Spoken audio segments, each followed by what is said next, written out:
নেশামুক্ত সমাজ গড়ার লক্ষ্যে ও যুবকদের ময়দানমুখী করতে এবার বিশেষ উদ্যোগ গ্রহণ করল আলিপুরদুয়ার জেলা পুলিশ। আলিপুরদুয়ার জেলা পুলিশের তরফে জেলার প্রতিটি থানায় শুরু হয়েছে ডুয়ার্স কাপ ফুটবল প্রতিযোগিতা। জানা গেছে কালচিনি থানার অন্তর্গত প্রায় 21টি টিম অংশগ্রহণ করেছে এই প্রতিযোগিতায়, যার মধ্যে 2টি টিম মহিলা টিমও রয়েছে। পুলিশের আধিকারিকরা জানান তাদের একমাত্র প্রধান লক্ষ্য হচ্ছে নেশামুক্ত সমাজ গড়া ও বর্তমান সময়ে যে যুবকরা ময়দান থেকে সরে গিয়েছে, তারা মোবাইলের আসক্ত হয়েছে, তাদেরকে ময়দানমুখী করার জন্যও পুলিশের আধিকারিকরা এই উদ্যোগ নিয়েছে। আলিপুরদুয়ার জেলা পুলিশের উদ্যোগে এবং বিপাড়া থানার অর্গানাইজেশনে ডুয়ার্স কাপ ফুটবল টুর্নামেন্ট শুরু হলো বিপাড়া উচ্চ বিদ্যালয়ের মাঠে।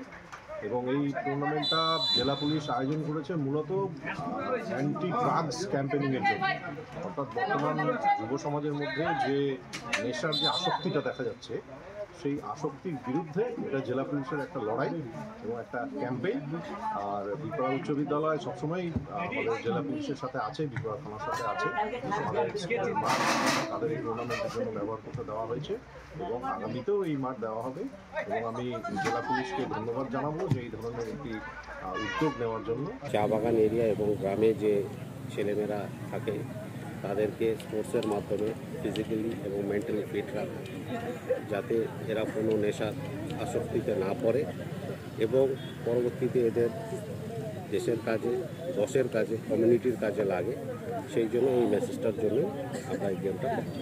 এটা নেশামুক্ত সমাজের জন্য আমরা এছাড়াও কমিউনিটি সার্ভিসিং করি।